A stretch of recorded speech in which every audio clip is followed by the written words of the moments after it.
Women represent 50% of middle management and professional positions.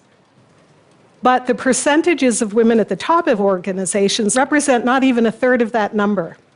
So some people hear that statistic and they ask, why do we have so few women leaders? But I look at that statistic, and if you, like me, believe that leadership manifests at every level, you would see that there's a tremendous, awesome resource of leaders who are leading in middle management. Which raises a different question. Why are there so many women mired in the middle, and what has to happen to take them to the top? So some of you might be some of those women who are in middle management and seeking to move up in your organization. Well, Tonya is a great example of one of these women. I met her 2 years ago. She was a vice president in a Fortune 50 company. And she said to me with a sense of deep frustration, I've worked really hard to improve my confidence and my assertiveness and develop a great brand. I get terrific performance evals from my boss. My 360s in the organization let me know that my teams love working for me. I've taken every management course that I can here. I'm working with a terrific mentor, and yet I've been passed over twice for advancement opportunities, even when my manager knows that I'm committed to moving up and even interested in an international assignment. I don't understand why I'm being passed over. So what Tonya doesn't realize is that there's a missing 33% of the career success equation for women. And it's understanding what this missing 33% is that's required to close the gender gap at the top. In order to move up in organizations, you have to be known for your leadership skills, and this would apply to any of you, women or men. It means that you have to be recognized for using the greatness in you to achieve and sustain extraordinary outcomes by engaging the greatness in others. Put in other language, it means you have to use your skills and talents and abilities to help the organization achieve its strategic financial goals, and do that by working effectively with others, inside of the organization and outside. And although all three of these elements of leadership are important, when it comes to moving up in organizations, they aren't equally important. So pay attention to the green box as I move forward. In seeking and identifying employees with high potential, the potential to go to the top of organizations, the skills and competencies that relate to that green box are rated twice as heavily as those in the other two elements of leadership. These skills and competencies can be summarized as business, strategic, and financial acumen. In other words, this skill set has to do with understanding where the organization is going, what its strategy is, what financial targets it has in place, and understanding your role in moving the organization forward. This is that missing 33% of the career success equation for women, not because it's missing in our capabilities or abilities, but because it's missing in the advice that we're given. Here's what I mean by that. 5 years ago, I was asked to moderate a panel of executives, and the topic for the evening was, what do you look for in high potential employees? So think about the three elements of leadership as I summarize for you what they told me. They said, we look for people who are smart and hardworking and committed and trustworthy and resilient. So which element of leadership does that relate to? Personal greatness. They said, we look for employees who are great with our customers, who empower their teams, who negotiate effectively, who are able to manage conflict well, and are overall great communicators. Which element of leadership does that equate to? engaging the greatness in others. And then they pretty much stopped. So I asked, well, what about people who understand your business, where it's going, and their role in taking it there? And what about people who are able to scan the external environment, identify risks and opportunities, make strategy or make strategic recommendations? And what about people who are able to look at the financials of your business, understand the story that the financials tell, and either take appropriate action or make appropriate recommendations?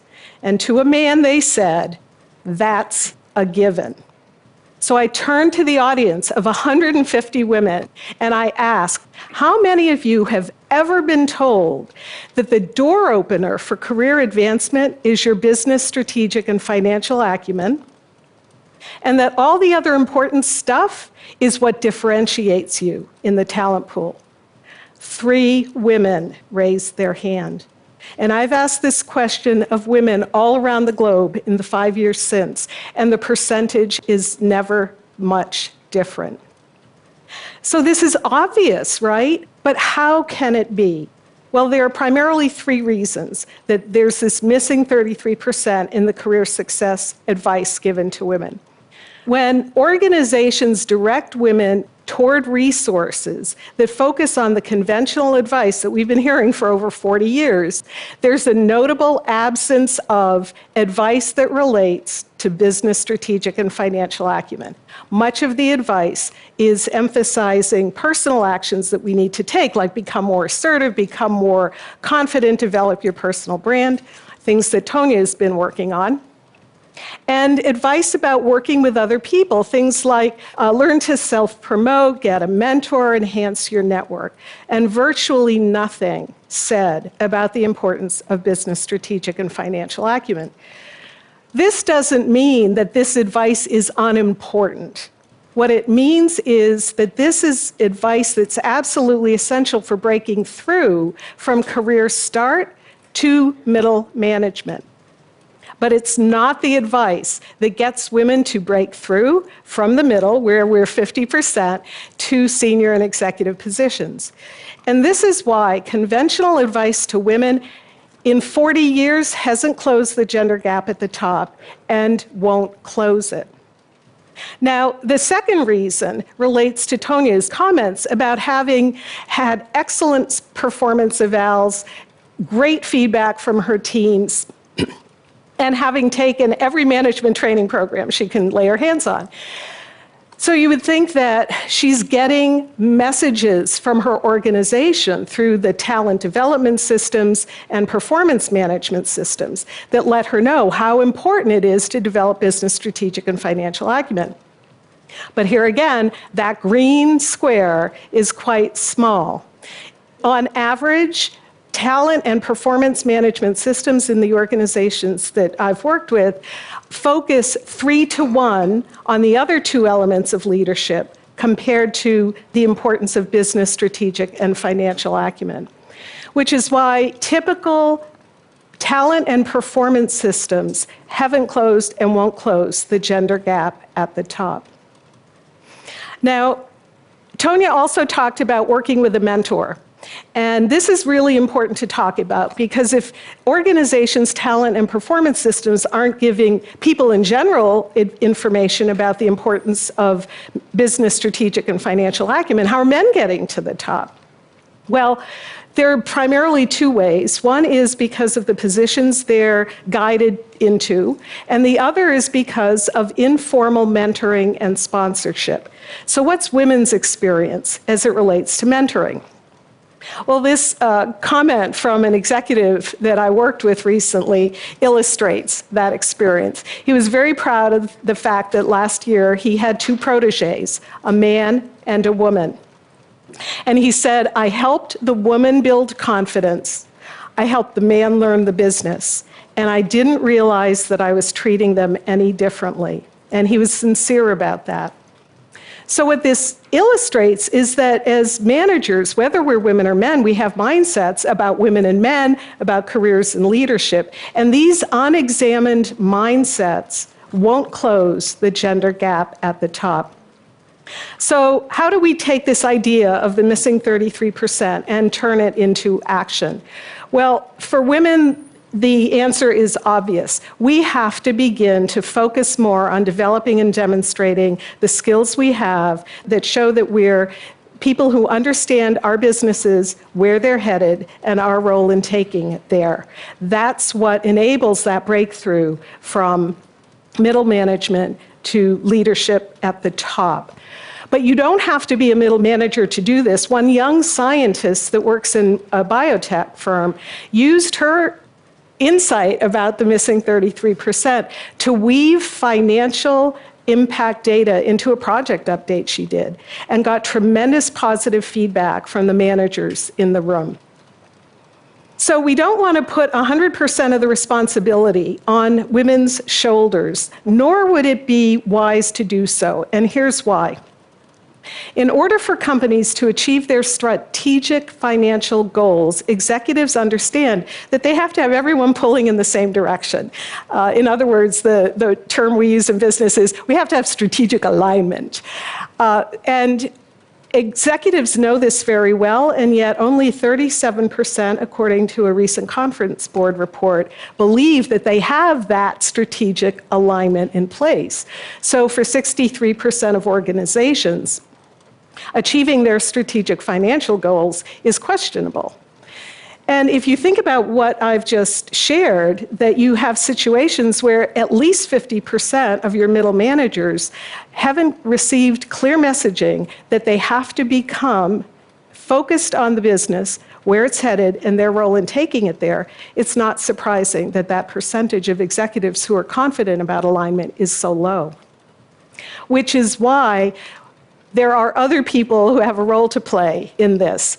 It's important for directors on boards to expect from their executives proportional pools of women when they sit down once a year for their succession discussions. Why? Because if they aren't seeing that, it could be a red flag that their organization isn't as aligned as it could potentially be. It's important for CEOs to also expect these proportional pools. And if they hear comments like, well, she doesn't have enough business experience, ask the question, what are we going to do about that? It's important for HR executives to make sure that the missing 33% is appropriately emphasized. And it's important for women and men who are in management positions to examine the mindsets we hold about women and men, about careers and success, to make sure we're creating a level playing field for everybody. So let me close with the latest chapter in Tanya's story. Tanya emailed me 2 months ago, and she said that she had been interviewed for a new position, and during the interview they probed about her business acumen and her strategic insights into the industry. And she said that she was so happy to report that now she has a new position reporting directly to the Chief Information Officer at her company. So for some of you, the missing 33% is an idea for you to put into action. And I hope that for all of you, you will see it as an idea worth spreading in order to help organizations be more effective, to help women create careers that soar, and to help close the gender gap at the top. Thank you.